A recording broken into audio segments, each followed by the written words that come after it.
Carolyn, Yes. I just want to start by saying I am so sorry that your marriage fell apart because you were discovered at a Coldplay concert having an affair. Grace, you weren't supposed to talk about it here. I'm gonna sue you. Carolyn, How dare you talk about me cheating? Carolyn, Welcome back to your favorite podcast, everybody. Girls Unscripted, Bachelor in Paradise edition. she's charming and she's Carolyn. She's Beauty and she's Grace. And man, do we have an episode for you this week. Gabbers, Jesus Christ. Grace and I have had a week. My marriage was caught on camera for the world to see.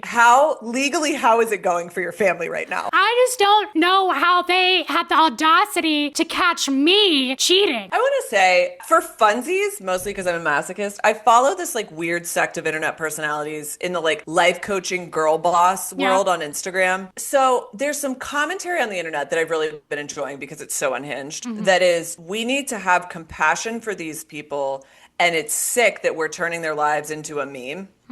Let me say, I'm sorry if there are minors involved. That is tragic.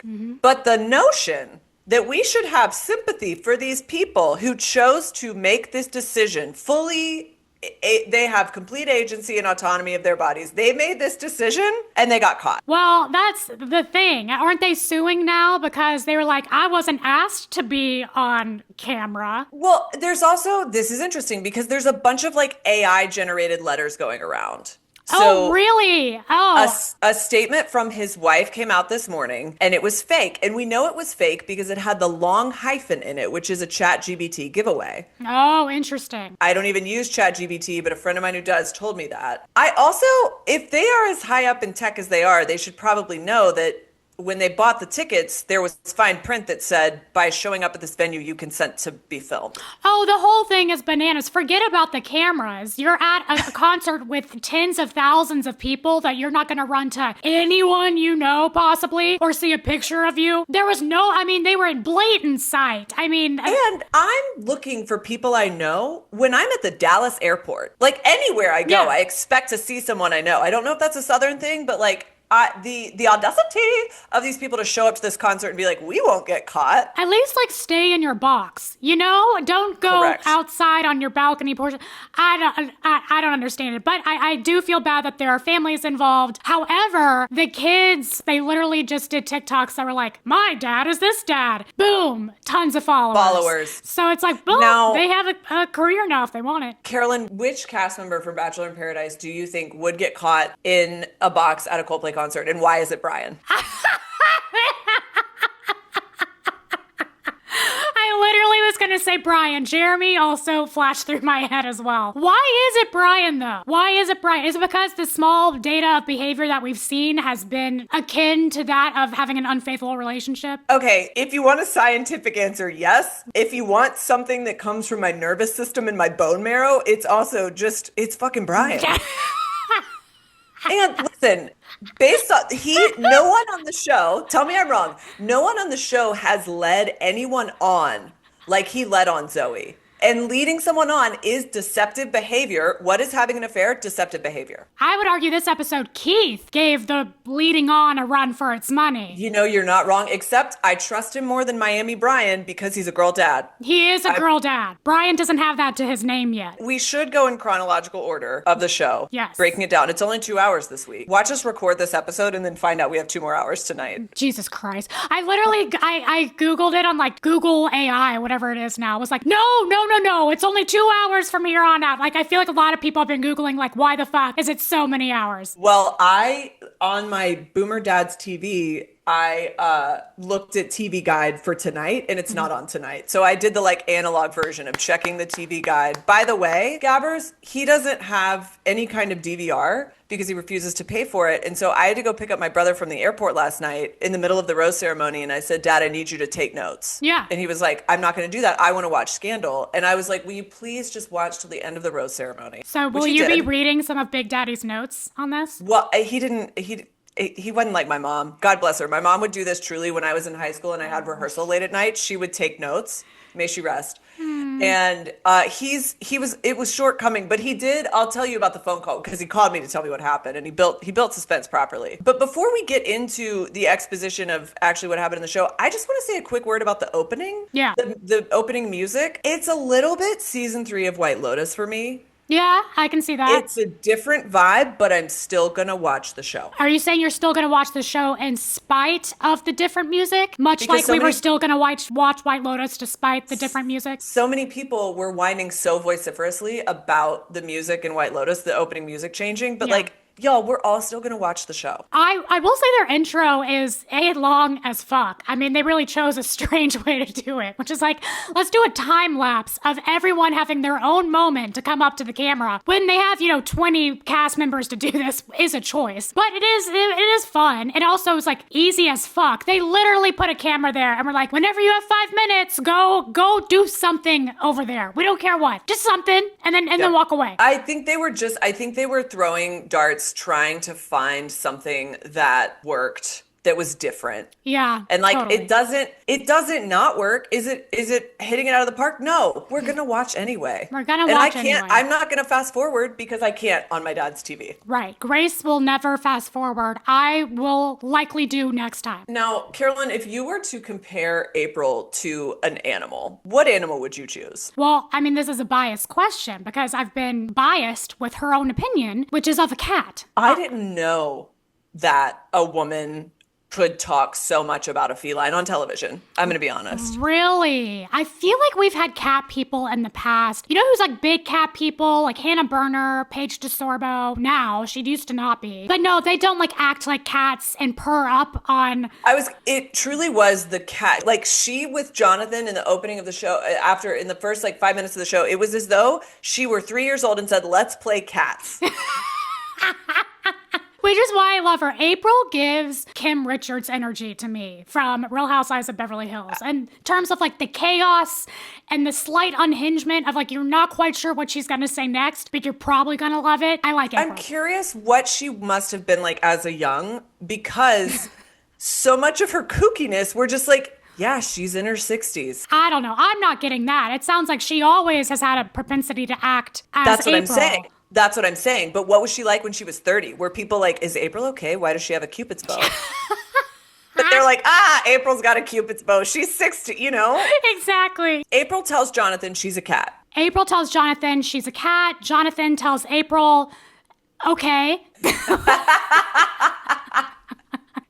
He doesn't have much to say in response, which I appreciate. He doesn't. She did say second door on the right. As far as we know, he did not knock on her door that night. No. And then the next day, we see that our girl Leslie is leading the crew in water aerobics. Oh my gosh. That looked so fun. That looked so fun. Some people said that was the most fun they've had so far. Yeah. Except she is a fitness instructor, which I love. Exceptional, it's an exceptional cardio workout. Okay. Yeah. There was like no other plot advancement here, except it looked like a lot of fucking fun. And I will re-advocate water aerobics to anyone who does have sensitive back issues like myself. It really is a good workout if you do it. Then we start getting into some conversations, getting into some chemistry options. We have Natasha and RJ, which is funny because they had this brief interaction and then we never hear about their chemistry again, which makes me wonder if something is going to come up with her later, but he leaves this week, so I don't know. And they even do a little kiss on the lips. But then, welcome to Gary Dice. Welcome to Gary Dice. Woo! Gary arrives. And let me tell you something. I would watch a 24-hour live stream of Gary just coaching the youngs. Oh my gosh, I'd watch a live stream of Gary eating pudding. Like, correct. He is so lovely.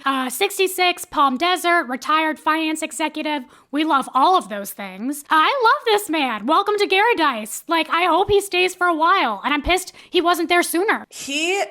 One thing that is so delightful about Gary is he's always in a good mood. Mm-hmm. He wants to share the joy. He's a very joyful person and he wants to share that with you. And I love it. Yeah. And so he pulled Natasha aside and he pulled Leslie aside. I'm sorry. We need to back up to Kathy doing a body shot.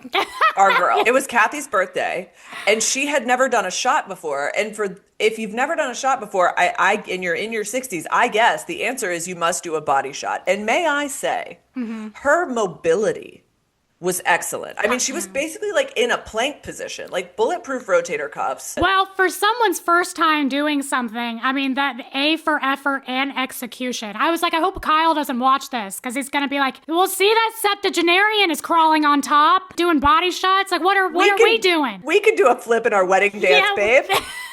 That's a true story. Kyle really wanted to do a flip in our wedding dance, and I have a stimulator in my spine, so we had to say no. If this had happened before your wedding, if this were the summer of 2022, Kyle would be like, babe, we could do a somersault. Look at what Kathy just did. Look at what Kathy can do. So Gary offered the date card to Leslie, and I have to say, he offered it with, he asked for more consent to take her on a date than I think anything I've ever seen someone ask permission for. He was like, I have this date card. Would that be comfortable for you? Would you be okay with that? Would you like that? It was a beautiful execution. The way he just talked to both of them in general, who is Leslie? A lot of people talk about his eye contact. And of course, Keith is a little worried because he sees Kathy talking to Gary and he's like, I like Kathy. I don't necessarily want her to get swooned. Just a side note, because we'll find the irony in that a little bit later. But he does wind up picking Leslie. Then Kat and Dale have a conversation. I wrote in my notes, they have a death knell conversation. A what? Death knell. What's which I'm death sorry, knell? that it's messed up of me to say death. I wrote death knell before Dale started saying deaded it. Oh, We're going to get to that. We're going to God. get to that. A death knell is like literally the bell that rings for death. Oh. Like first they were sitting there, they're sitting there in the cabana and they're like, we are so strong. We have such a great relationship. Nothing can come between us. And then Kat says, hey, did you kiss Allie Joe? And can I give his response? Yes. You know, one time. One time, but then I deaded it. Okay, what went through your mind when you first heard him use this word, deaded? I'm going to be honest. Well, so let's clarify it for the gabbers. He was saying, but then I nipped it in the bud. I killed it. I crushed it. That's the thing. I don't even know what word he was trying to say. I will, because did you turn on subtitles? Yes, I know he was saying deaded it. D-E-A-D-E-D. I also got that from Gary. Gary had a lower third that said, doesn't dead it. Yes. Hasn't deaded it. So he was trying to say, I crushed it. He was trying to say, I kissed Allie Joe, but it meant nothing. But what happened was he went on for probably an hour to repeat the phrase, I deaded it. I'm going to be honest, Jay. I thought that I was getting a Busta Rhymes. Like, da-da-da-da-da-da. I thought he was saying maybe dudded it, like it was a dud, like maybe like a bomb. I gave him way too much credit. I then thought, is he saying deaded? Like how a debit balances a credit? Like maybe that's what he's referring to. And the subtitles were like deaded. And I was like, I have no idea what word he was reaching for, but I understood what he was saying. We need to invite Dale on the pod and ask about the etymology and the origin of this. Dale, you're listening. Come on. Dale, because like, I was thinking last night about how our dear friend Alana Schulman, when we did theater camp, we had lanyards around our necks that had, key cards. She called it a lanolin. I don't know where that came from. I don't know why she said it, but I knew what she was talking about. Right. If you are going to invent a word or phrase, we must know what you're talking about without exposition. And so not only did Dale invent this phrase that no one has heard of, he never bothered to stop down and talk about what the fuck he was saying.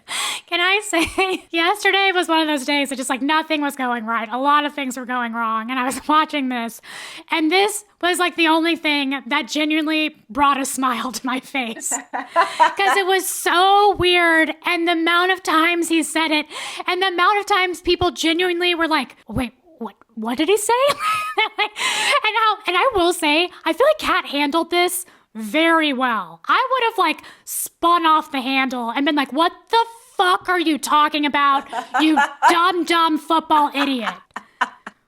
What do you mean? She didn't stop down to ask him what the fuck he was talking about, but she did spiral a little bit because suddenly she was talking to someone at the bar and she was like, she went from like, I'm all in on Dale to sitting at the bar being like, con artists are real.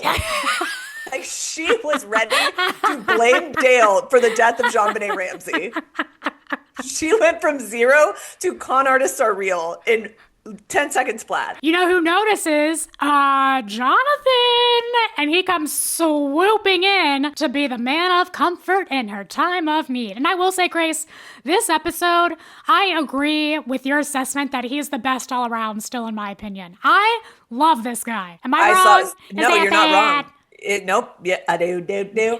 He said... Someone said when they saw him talking to Kat before the rose ceremony, which we'll get to, someone said, that man sees a crack and jumps through it. Yes. Honestly, eternal optimist, if you ask me. Yeah, he doesn't get down. He's not counted out. He is like, I have a shot. He could grow into a Gary, I think. There's a pipeline of Jonathan to Gary in terms of their eternal optimism. You know who's turning into a Gary in my mind is Kyle Emery of eternal optimist. Never, it's all good, baby gravy, let's have a party. Jonathan gives me a little more like Pedro Pascal, as we said. Or is it just Pedro Pascal? That's what we need to look to. He's going to grow into Pedro Pascal. But for your memorable Kyle, baby Gary, what I would like for you is some night in bed this week to lean over and say, babe, I had a really bad day, but I deaded it. And see what he says. I think he was pseudo watching with me. You know how that goes. But he was like, What is he saying? Dale and Kat kind of just like go their separate ways for the night. And then we go to Gary and Leslie's date. And man, is it a beautiful date. Salsa dancing in the rain. Now, can I do an impression again? Yep, go. Okay, so this is Gary. In paradise with you as the rain falls down on your face, those dimples. Your cheeks, those eyes. What a wonderful thing. What a wonderful thing. What a wonderful thing. Now, what you just did, by the way, this is a note that I wrote down. The whole thing was very Penn Badgley in you coded. Yes. It was also written in like weird third person. Like what? When did he write? Why is he saying this? Yeah, we don't know. He was committed to the bit. And then while he was saying like those eyes, we're seeing slow-mo of Leslie. She can shake it. Hip mobility. I literally wrote, she can shake her booty. Like her twerk was way better than anything I can do. Because Gary is and Leslie, I think they're both very like genial, good-natured, eternal optimists. They had a great time. Yeah. They had a great time on that date. And I'm glad for them. They had a kiss.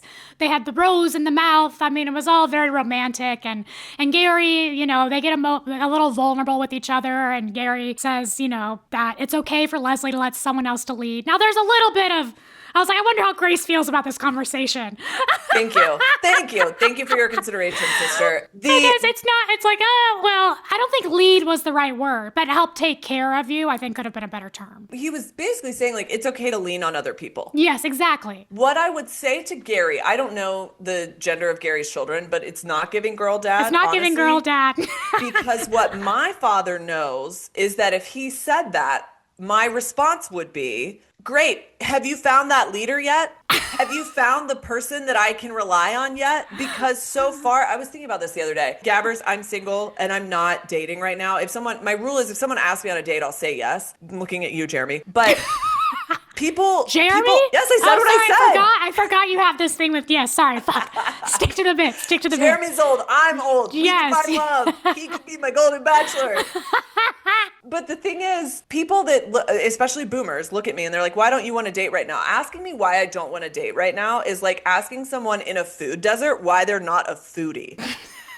Yeah, sure, Gary. In a perfect world, Leslie could find someone to lean on who could lead her. What about Gary Golden Bachelor? Was it Gary or Jerry? I can't even remember now. I can't remember either. But talk about a con artist. Yeah. And Leslie told him to his face, like, you lied to me, you piece of slime. But in theory, Gary, it's great to find someone to lean on. And also, by the way, Gary, I'm just curious, if they're going to lead, are they going to lead financially too? I'm just curious, because if you want that responsibility, then like, get ready. Hell yeah, take it. Is there an owl in here? Like, you can let someone lead. Who the fuck is gonna lead? Gary? Did you make that up just now? I did in my mind. That was really funny. I did in my mind and my loins. So we're back at the rose ceremony. The power is in the hands of the ladies this week. 3 men will be going home, which is a significant number. And so people start talking.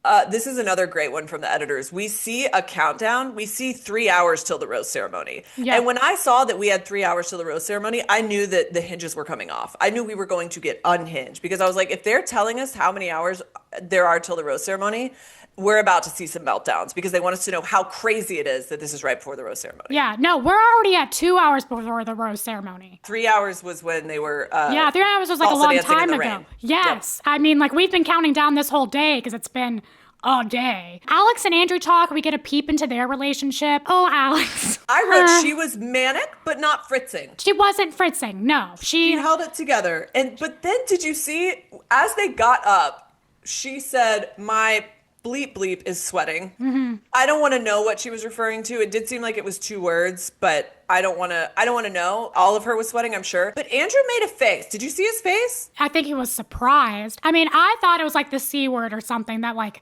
oh, girls don't say that type thing. Like, because even that, if she did say that, that's something that even I probably wouldn't say. And that says, like, I would say anything else. Sure. It's also just not, for me, that word is not appropriate when you are describing biological functions of like perspiration. You know what I mean? But I don't know, Gabbers, tell us what you think the words were. I mean, it could have been the P word. Pussy, like something pussy. I think it was 2 words. I think my first inclination was that she said my asshole is sweating. Oh. I'm sorry. My Aunt Kathy is listening. Okay. I'm sorry. Okay, that actually is a good point. It could have been asshole. I mean, I thought she might have said, mine was way worse than what you thought. God damn. I thought she must have said like my fucking C, you know? Yeah. Well, anyway, Regardless. She's a sweaty girl. Great. She's a sweaty girl, and she loves Andrew a lot. She likes him a lot. Did you get the feeling that Andrew was as much into Alex as Alex was into Andrew? That's what I'm saying. He made that gotcha. face. I wonder, that face made me wonder. Well, also, she said things like, and I won't do impersonations this time, but that he has brought the light back into her. She can't wait to go to bed to hang out with him the next day. She sees a strong relationship with him outside of this. Those are very strong comments for knowing someone for about 2 days. She spoke about Andrew, I think the way that I spoke about you at your rehearsal dinner. After a literal lifetime of friendship, that was the toast I gave. And here's Alex being like, she literally said, you've brought the light back into my eyes. But his response was, great. That's great. Yeah, there was nothing given. There wasn't a lot of reciprocity to it. I didn't like it for my girl. No, we didn't like it for our girl. But I will say, I respect that play better than Brian with a Zoe trying to like reciprocate super heavily to get the rose. Right. And if it's not genuine or whatever, at least, Is it lying by omission? I don't know. But he is, in terms of as the in-house counsel here who hasn't been to law school and hasn't passed the bar exam, but is commenting on everyone's legal cases. Right. He's in the clear for me. Right. Well, and this is where I wonder, and what your take is on this. Do you think they're hooking up because there's hotel rooms now? Like, how does that affect the dynamic? Because before, wasn't it like hot bunk beds that like, did you have to be segregated? I mean, how did that work? It was... Love Island has me reeling because now that I realize, these people do hook up. They don't show it, but they do. Oh, interesting. Well, the thing is, it's really easy to prevent hookups from a production standpoint if you want to. Because I said this last week about something where like, the contestants that go on these shows don't know a lot about TV or production. And so you can say like, you have to stay in your room or else we'll get fined for something. And people just listen to you. Oh, okay. If they wanted to keep people from hooking up, they could. But you can't tell me Jesse and Spencer haven't gone to third base by now. I mean, it's a grand slam because they're married. Like, if they not run the bases, I would be shooketh. Unless they're both, who knows? It's interesting that is, and the other thing about it is because it's network television, they're probably not really talking about it. Yeah. So are the girlies even talking about it amongst themselves? The girlies do seem to like a good huddle, which I love. Yes, we love the girly, like, hotel room huddles. I want to talk about something that April said before she, again, was just like flouncing around. Even my dad, who I was watching with, he was like, April seems a little unhinged. Like, she seems a little, like, what are we going to get with her? But she said, what is meant for me she said some iteration of, what is meant for me will not miss me. Jay, do you agree with the sentiment, yes or no? This came at, again, hard day yesterday, and I was like, will it, April? April, I want to believe you so badly. I mean, I want to believe that. This is actually interesting because you can weigh in on this better than I can because you are better at math than I am, as we know from our lifelong friendship, because we've been friends longer than Alex and Andrew have known each other. I have seen too many statistical anomalies in my life to believe that what is meant for you will not miss you. I think, according to I did take statistics in college because I mean in high school because I was too dumb to take calculus, and so I took the easy course, which was statistics. But like, it's too. There are too many ways for things to miss you. Yeah. For me to believe that. And I don't mean that in a cynical, again, I'm coming from like a data collection mathematical standpoint of there are too many ways for things to miss you. And I don't mean that in like, I've missed the love of my life. And so I don't believe it, but I'm just like, I've missed flights. I've missed car accidents. Like there's just too many things that I don't believe that's true. I fundamentally think that it is a flawed idea. I don't think she was referring to it literally in the sense of like you'll miss your flight. You're talking as if she missing her chance with Captain Kim. If she were meant with Captain Kim, then he wouldn't miss her.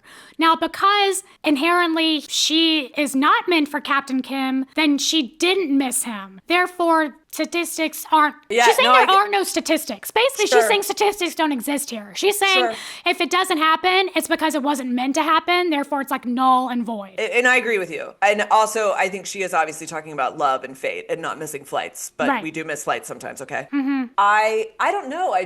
I've known so many people and seen so many missed connections happen. You know, ships passing in the night kind of thing where like, you know, I'll meet someone at a party who someone's been talking up for years and will not hit it off. And then sometimes sometimes with those people, we'll hit it off years later and be like, oh, we should have been friends this whole time. And sure, in that way, it hasn't missed you. But what about all those years that it missed you? I think all the years that it missed you, it was supposed to miss you. I mean, take me and Kyle. If Kyle and I had dated in our 20s, we would not be together. You don't get, you're right. That's your trump card, correct? It is. Right. We wouldn't be together. It wouldn't have worked out long term. The only reason we worked out now is that we were like feral for 6 years of our lives and then found each other once again. Okay, so I feel like my mind has been changed because you did come at me with math. You did come at me with the Kyle Emery card, which is appropriate. But Gabbers, I would like for you to weigh in. Do you believe it's true that what is meant for you will not miss you? Yes or no? And I mean, this is like a heavy philosophical debate that can go on forever. You know what this shit reminds me of, Grace? This is the type of conversation Kyle and his Harvard friends would have, where I'm like, guys, no one knows and no one will ever know. Can we like get fucked up? Except that is my vibe. That's the vibe I bring to the party. Is I'm going to sit everyone down and make you debate this. And by the way, I will reduce this big philosophical idea to an Instagram poll. I'll do it. As things need to be simplified for our dumb attention spans. So we see Kim shoot down April, like really not in the most graceful way, saying weird shit like he's not expecting lightning striking twice, which I guess he's comparing to his ex-wife, or is he widowed? I don't know what that meant. He was very confident he was going to get Leslie's rose. Yeah. The way that he delivered that self-assuredness about getting her rose made me realize he must have been pretty unbearable when he was like 25. Because there's this thing where, like, think about it. If we let older men get away with, like, questionable behavior, and I don't mean, like, improprietous behavior, but just, like, sometimes we're like, he's old. He's older, and so, like, he turned her down in a weird way. Fine. Can you imagine if we'd watched that happen and he was 25? It would have been kind of weird. It would have been extra weird. Well, yeah, if you said my feelings for you aren't super strong, like you didn't need to say that, Kim.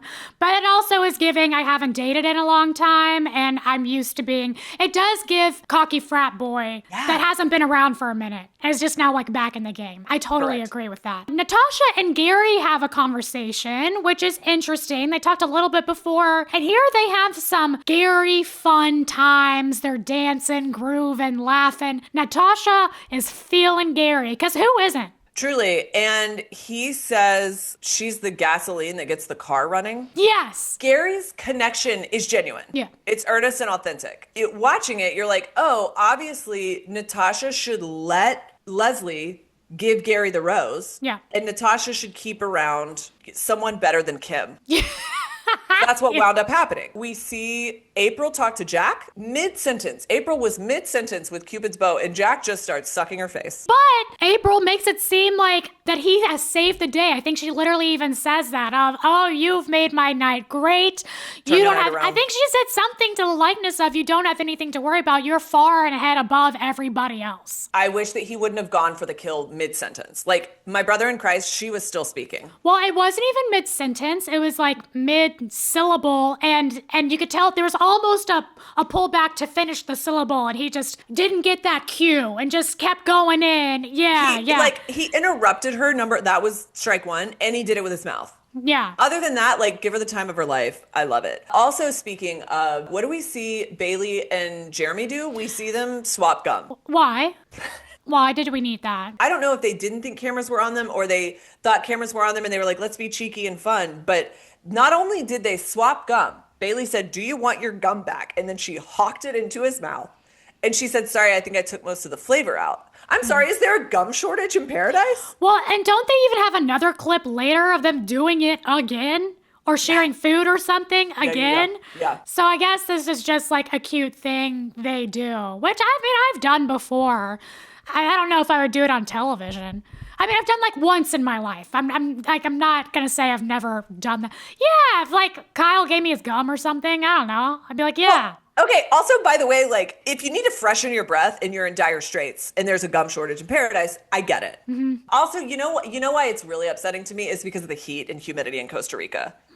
That's what makes it particularly egregious. Like, is the honestly, gum too much? If they'd been in the Arctic Circle and done it, I think I would have had a stomach for it. Yeah. But in the humidity of Costa Rica, I mean, like, fundamentally, like, I have too many problems with it to list, but I'm going to go with the climate is too much. That's, I wouldn't put that at the top of the bingo card for what the number one cause of disruption would be, but I'm good. I'm glad to know it. Yeah. So if it were colder, it would have been okay? Yeah.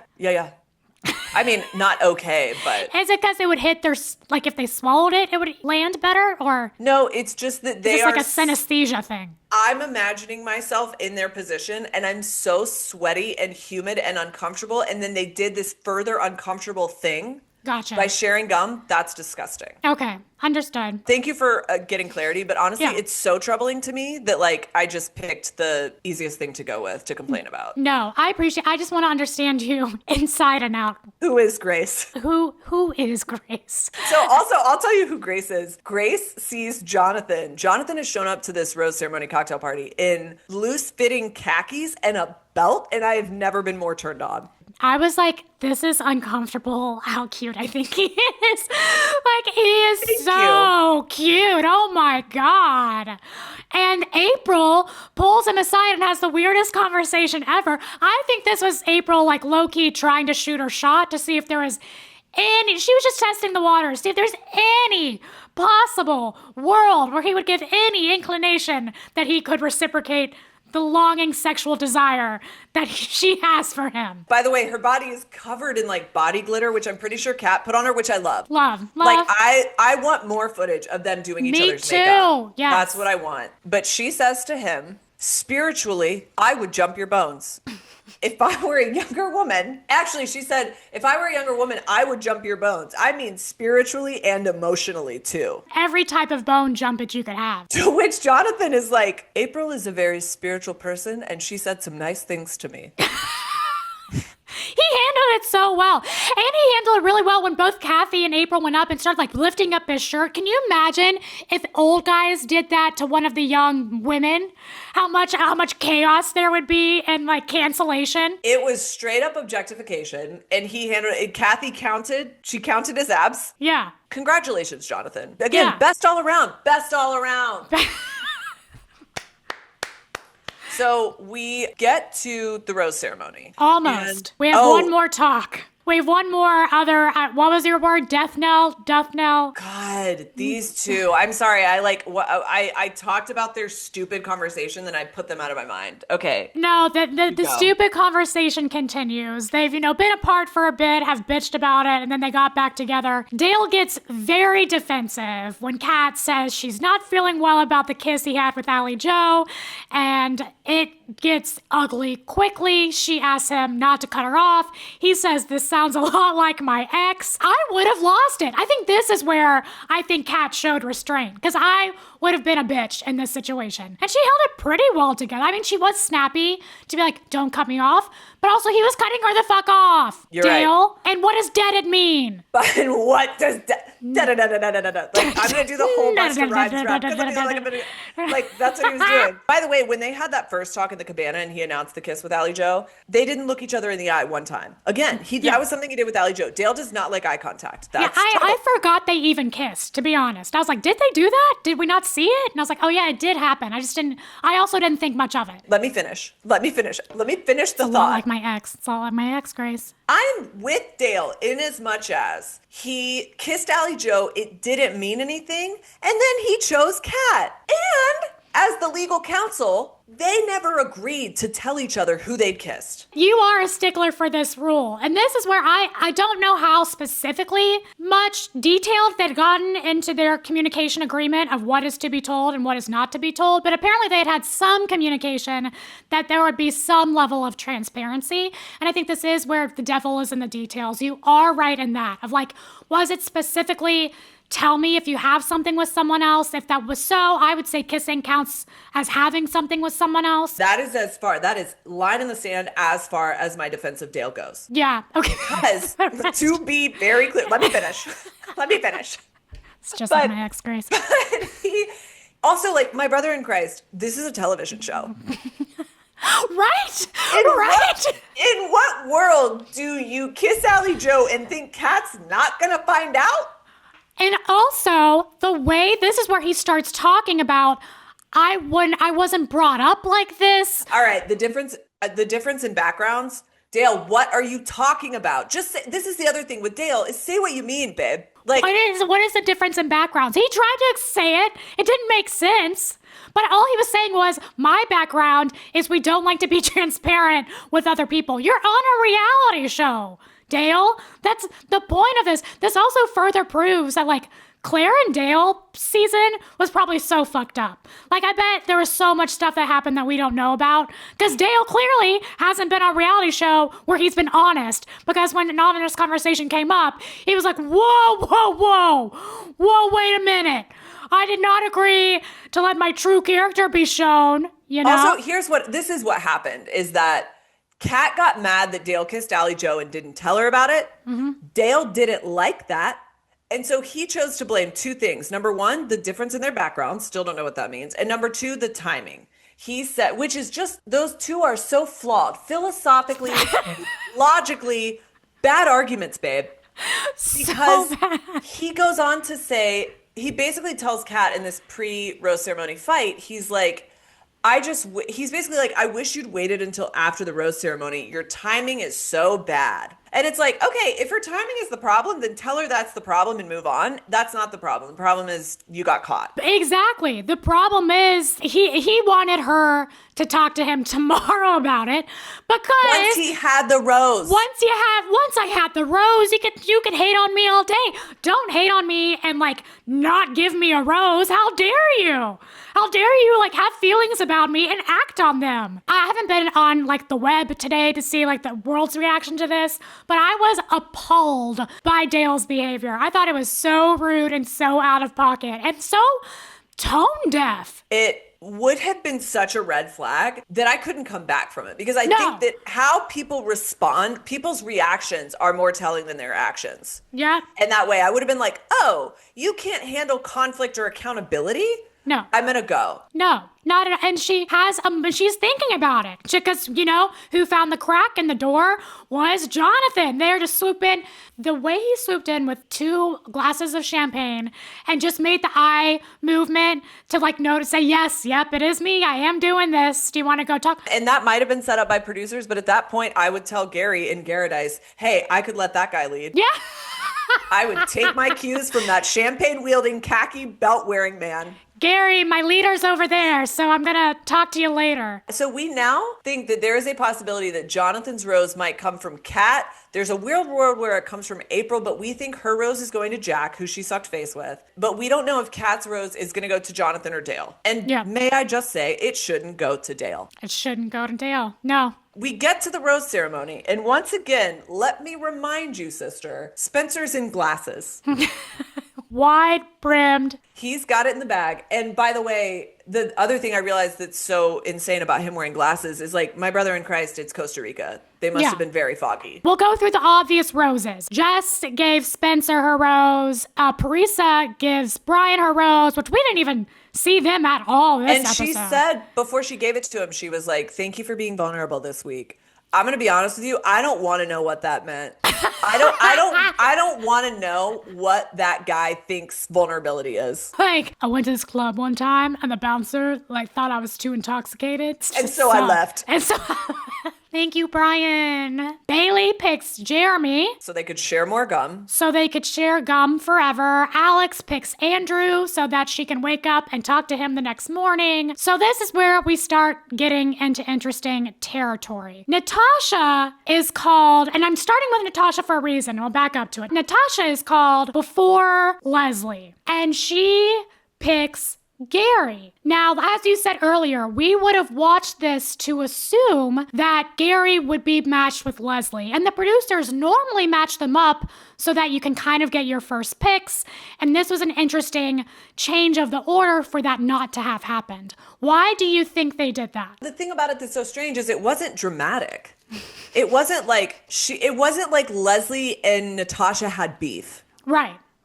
Where we're like, oh, why did she do that? It was just weird. Leslie gets up there and she's like, well, I was gonna give it to Gary. I guess I'll give it to Kim. And Kim is like, I knew it. This bitch loves me. His lack of social awareness, his bad behavior is being rewarded. I hate it. He is so excited. But this is what I think happened. I think it stems, this is the biggest conspiracy theory I'll ever believe in. So I can't wait. I think Kat and April, the roommate buddies, were talking about the Dale situation. And I think they were like, look, they probably didn't want her to pick Dale. We actually saw a huddle of other girls saying, like, you don't have to pick Dale. You don't want to. And by the way, may I just say another thing about Dale's response that was so troubling is the way in which he said, before the rose ceremony, he said, she doesn't even realize how much this stresses me out and just give me a rose already. Yeah. Even my father said, this guy's whining a lot. Even Kyle said from his phone while he's scrolling, he's just like, dude, that's a lot. Like, you know it's bad when the boys start calling you out. They start giving opinions. This happened last week when Jonathan was talking to Jill. I still don't really understand their fight last week, but whatever happened, the men started to be like, bro, Jonathan, step back. Yeah. You gotta quit. So like when Kyle and Jim Douglas are like, dude, you know it's bad. So Kat has huddled up with the girlies to talk. And so I think Kat and especially April roommate talked about it. And Kat's saying, look, here's the thing. If I give my rose to Dale and we continue to spiral out, I'm going to go home because I don't know who's coming in next and there's no one for me. Except Jonathan's giving me some attention. Wouldn't it be great if Jonathan could stay, but he's going home? And so I think April was like, dude, I can just give Jonathan the rose. That way he can stay for you. You can have both. If it works out with Dale, if it doesn't, then you can have both options open. And I think producers caught wind of that theory and were like, yeah, April, you can give your rose to Jonathan. That would be a great thing to do, to give your rose to Jonathan. And I think she got support to do it at the very last minute. And it was like, okay, fine. I don't really like Jack that much. He just kind of made out with me an hour ago. But I do like my roommate and newfound sister Kat enough to give her a better way out of this for an escape hatch. So I'll do that. That's my theory. Okay, I'm going to hold your hand when I say this. Mm-hmm. That is not a conspiracy theory. Oh, man. Is that like rational? That's so rational. That's exactly what happened. But also, I believe you are 100% correct. How did that doesn't affect the fact that they chose Natasha to give her rose first? No, so Natasha had to give her rose to Gary so that Leslie could give it to Kim. We don't need to keep Kim around. I think because you would have had, if they had stayed in order, it would have gone, Leslie would give her rose to Gary. Natasha probably would have given her rose to RJ. Is it, RJ or CK? CK. I don't even know. I don't know which one she was talking to. Whichever one she was talking to, she would have just given a rose to them, right? I feel like there's some way to maneuver it where like that it could have, the dominoes could have been fucked up where it wouldn't have worked. That's my only theory on it. But you're right. Mathematically, You're right. I don't see how that could have happened. I did good math? Yeah, you did. You did. So, well, the thing that I don't understand is maybe we'll see this next week. I mean, we did see the poem the morning after the rose ceremony, which we'll get to. Choosing Natasha to go first kept Kim around. Why did they want to keep Kim around is what I want to know. And my messed up theory was like, there's got to be some reason they kept Kim around, because otherwise if Kim weren't kept around, there's a chance that the whole Jonathan situation wouldn't have been pulled off. Maybe because then they would have saved Jack, and it would have been it wouldn't have been as big of an upset if they had sent Jack home, maybe? Maybe. I mean, that's a really far-fetched, but I'm just saying. Oh! Well, no, because again, it's between Kim and RJ. I mean, is it though? Do we know that? I think it would have been, because that's who Natasha was choosing between, probably. Yeah. Right? I do think, because we then see the next morning when new women come in, by April giving her rose to Jonathan, she kicked off a placeholder of a golden. Yeah. She has given them, which actually I would be pissed if I were a golden lady. I'd be like, girl. Oh, 100%. Now we have less options. Yeah, no, I'd be like, the fuck, girl? You needed to do that? So then we get to Kat, who gives her rose to Dale. Ill-advised. Ill-advised. They're on repeat at this point. It's like we're from different backgrounds, blah, blah, blah, timing. After it happened, they went into this room because it was the same cycle, but it was a change of location, because there was this room that I have a lot of questions about. Mm-hmm. It was a room where there were like certificates on the door, I think, of all their like 5-star awards at the resort. And we only saw it for a minute, but that's where Dale... Actually, that's where Kat walked into. Spencer was in there. I think that's where Spencer's phone is, and that's how he's charging his Aura ring. Oh, okay? Nice. Okay. But I don't know if it was like Video Village or some kind of like holding room or something. But there was a room we had never seen before. It looked very behind the scenes because Kat and Dale were so upset that they like stalked off. Will you explain what Video Village is to people? Thank you so much for asking. I'd love to tell you. So Video Village is where you can see all the screens. They're mini screens of the cameras, so that you can see who you have coverage of. Mm-hmm. So that the showrunner can be like, oh, we need to change this angle on so-and-so. You can see them all at once, so you will know what footage the editors have to choose from. Mm-hmm. So it looked like some kind of control room. Yeah. But Kat and Dale stalk off. And Kat is... So also at this point, my dad called me. I was headed to the airport to pick up my brother. I left before April and Kat had given out their roses. And my dad was like... you can tell his daughter's a TV producer, because he was like, who do you think April gave her rose to? I was like, obviously Jack. And he was like, Jonathan.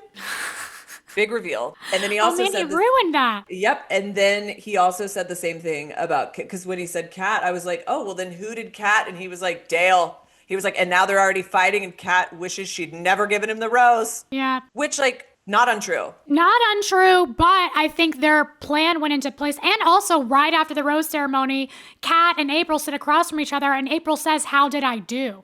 That's further proof to me that this was like a roommate team-up situation. And by the way, she then goes on to say, Kat, are you okay? I can see it in your eyes. I know you. And let me tell you, with someone with a deceased mother, that move charged my maternal battery for 3 months. Yeah. Yeah. The way that she just checked in with her, and it was kind of crazy that Kat was sitting next to Dale. The way that Kat was sitting right next to Dale when April asked her, are you okay? And she was like, I don't think so. I thought we deaded it. She made a joke. She was like, I gave you the rose so it would be deaded. And that's something I would have done. I can understand how it would piss him off, because clearly he was not going to find any humor in anything that night. As she has revealed, he apparently doesn't speak in full sentences or understand any of her jokes. So it's no surprise that didn't land well. So we cut to the next morning. Stalk off. We cut to the next morning. Bailey and Jeremy are just sharing, they're baby birding each other, I'm sure. Yes, they're still baby birding. Gary and Leslie talk, and we clear up, because I was confused as a watcher of like, well, what happened with Gary and Leslie? We watched this beautiful date, and Leslie was like, yo, Gary, I would have given you the rose. And he says something to like, it was painful to not talk to you. So I think they're in the front running over him and Natasha being a thing. And Natasha can get that feeling. She's like, there's a shift in energy. He's not as engaged today, which he was not as engaged that day. Then Kim. Oh, God. I'm sorry. I blocked it out. Then we just have to touch on it briefly. But Kim does do this season's singing of a song in the form of saying a poem that he wrote to Leslie titled The Lady with the Rose. And Grace, I just wanted you to know, whenever you do get married, don't expect a speech from me, but do expect this. Just to clarify, because I want to know who is Carolyn? Is that...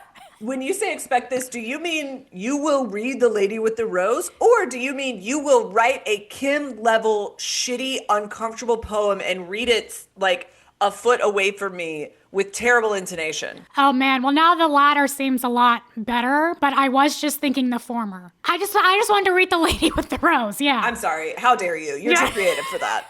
No, you're too creative for that. I'll give. I wouldn't actually do that. I can't help but feel like Kim is so lame. I'm sorry. He seems so lame that he's like, oh, my fallback plan is to perform one of the Greek muses. Like he's either going to sing or he's going to write poetry. And by the way, like it's bad. Oh, it was so bad. My sister-in-law is a poet, so I can say this. Kim's poetry is bad. Bad. And I could say that even if my sister-in-law weren't a poet, but she's a beautiful poet. Mm-hmm. But it was bad. And he made her sit there while he read it to her. Yeah. Stop. Yeah, but luckily, we hear something on the beach and 2 new bombshells enter the villa. Leah, 24, accountant manager from Hawaii. Joey's season of The Bachelor. And we have Nancy, 62, retired interior designer. Alexandria, Virginia. Everyone has been waiting for Nancy. I'm sorry, why have they been waiting for Nancy? I don't know, but everyone's stoked about Nancy. I mean, she is younger. She's 62, I guess. What does she have, beer-flavored tits or something? I mean, she has gotten great work. Talk about great work. Her work is fantastic. It is exceptional. The thing is, the people that you get excited about on Paradise arriving are either super, super hot, especially with the youngs, or for like Gary, there's someone that's like super fun. And like Nancy, like, okay. I don't really remember much of her from Gary's season. She's the popular girl from elementary school that, like, I don't know, that's just how the cards fell. She was. Yeah, she is. Yeah. Like, that is who they're obsessed with. So much so that Keith talks with her and immediately forgets, like, Kathy who? I mean, just says that he has no romantic connection to Kathy, and I felt bad for Kathy. I felt bad for April. April went and sang I'm Not That Girl in the corner. The way that Sweet April was like, yeah, it doesn't feel great when somebody swoops in and is like the spotlight and everybody's clamoring for their attention. I was like, girl. We feel you. We see you. This is where I want April and Kat. I just want a live stream to whatever they're saying to each other. Because you know that Kat is like, come here, baby girl. Let me put some body glitter on you and paint your nails. That's all she wants is to be baby girl. That's correct. Maybe that's the couple we need. Honestly, yes. They better vacation together after this. Oh, they better. They better like talk a lot daily. Also, Faith rides up on horseback. 62, Benton City, Washington. Has a very diverse career. Was a singer, podcaster, possibly former high school teacher. We don't know much about her, but we do know that that's the cliffhanger, is that she comes up the shore. She comes riding up on the beach, and we then see a preview for the rest of the season. And oh my God, plot twist. The producers were seriously like, okay, how can we do Bachelor Pad again, but like better? How can we do Bachelor Pad? Make it the Traitors. It feels very Traitors coded. By the way, I just want to say 2 things. As my dad was watching, he asks this every single time. I've been watching this show since 5th grade. He says, do they ever talk about work or their interests? I said, no, Dad, that's not good TV. And then he kept saying, especially about Dale, he was like, Dale just wants the $500,000. Dale just wants the money. They just want the money. And I was like, Dad, they don't know about the money yet. He doesn't know about it yet. But apparently they're going to know next episode. I personally love it. I can't wait to see how it's going to change everything. I'm curious what the information rollout is going to look like. Yeah. In the promo for the rest of the season, we see that they compete in like physical challenges. Yeah. At one point, it looks like they're stabbing voodoo scarecrow dolls with knives. The challenges are like physical, mental, but also like emotional. It seems lots of crying. They insinuate with like rendezvous challenge, secret rendezvous challenge. Yeah, stuff like that. So the relationships will be tested. There's a weird one where everyone is dressed up as a bird for Birds of Paradise. Yes. Let me tell you, it gets weird. Yes, things get weird. Now, I worry for some of our Goldens in some of these. I just hope it's an even playing field, is all I'm saying. Oh, yeah. I will say we didn't, now I'm thinking back through the promo, we didn't see many Goldens. I kind of saw one or two, so I know like a couple are physical there. challenges. Yeah, exactly. But yeah, oh, yeah. like, don't make them move bricks of cement, please. Don't make Gary do that. Don't. Listen. Honestly, never would have survived a sweet, sweet Jack. Sweet, yeah. It was Jack good for Jack to go. I mean, I was sad for him. Me too. This next part wasn't what people signed up for. Maybe it was. I don't think they think that though. I'm excited to see how they roll out the information that there are going to be challenges coming. By the way, when Jesse was like, "It's Bachelor Pad, but bigger." What did I say? Episode 1. It's like Bachelor Pad, but bigger. I'm curious how they roll out the information. Like, do they say you're going to do challenges and then you could win $500,000? Or are they like, next up, challenges, and then they reveal the $500,000 later? Yeah. And how is the $500,000? Is it a game theory thing, or is it just like if you win all the challenges, you get all the money? Like, I hope not. I'm so curious. I'm so curious. There's a million ways it could play out, but at least we have Wells and Hannah to walk us through it. This is interesting. I keep because I was telling people for weeks, the premise of either get engaged and then take I thought it was going to be get engaged or take the $500K. Yeah. Now we don't know what it is, and so I really enjoy the fact that I have more fodder to try and rope people into the show. Yeah, no, seriously, I am genuinely curious to how this will go about. Now, it makes me a little sad that the whole prospect of the actual Bachelor in Paradise portion is kind of cut off, because it's like no more dating around. It's no more finding your person. It's merely competing with your person. So you do lose that, but you do gain other stuff. So on regular Bachelor seasons, one of my favorite times is episodes 2 and 3, because you have the most crazies there. And they're also in LA, and so they're highly produced episodes. They have control over where they are. They're not like sword fighting in Scotland or whatever. I also feel that same way about like the last 2 episodes before the finale of Paradise, because all of a sudden it's just like they start throwing out fish in the water. Like they start throwing out everyone who's left. Yeah. And somebody rolls up to the beach, and either somebody rolls up to the beach like ready to party, and then they're like, oh, everyone's coupled up, I guess I'll go. Yeah. Or like, they roll up, and like if someone would roll up at the last minute and ask Spencer out on a date, and then Jess has a meltdown, that is the last like 2 episodes of Paradise are pure chaos, which I love. But you're right. There is a big stint in there where it's like we don't have a lot of shuffling going on, and the episodes kind of revolve around one possible reshuffling storyline. That's where they would really recycle the Dale and Kat thing. Yeah, exactly. We would hear dead in it 65,000 times. I can't wait for us to come up with this episode title, but I hope to God we can find a way to put Deaded It in there. I think the title is just We Deaded It. Now, we Deaded It. On a closing note, Gabbers, I want to know, I will make this an Instagram poll, I want to know, what is meant for you will not miss you, true or false? And let us know why. Also, I just want to say thank you to everyone who likes and subscribes. And also, I want to thank our lurkers. That's really important to me. Who are the lurkers? They don't download, they don't like, they don't subscribe, but they are listening. Oh, okay. We love you, lurkers. We need them. We need them. You need both lurkers and likers. Everyone has a role in this world, and nothing will miss you. If you are going to lurk, you may as well like. Yes. but if you are lurking, you might consider liking. That's all. That we might leave that one there. But no, seriously, thank you so much. Again, new season, trying to get Bachelor in Paradise up off the ground. Any liking, sharing, subscribing is so helpful. We are having a bye week next week. I am going to Cabo, and the Valley is done. And Kate and I haven't had a break since January. So we are ready to have 1 week where we don't have to embarrass ourselves on the microphone. But we will be back after that, so don't worry, don't go anywhere, stay tuned. We'll probably still do the next episode. It might just be a little bit later. We can't wait to see you next time.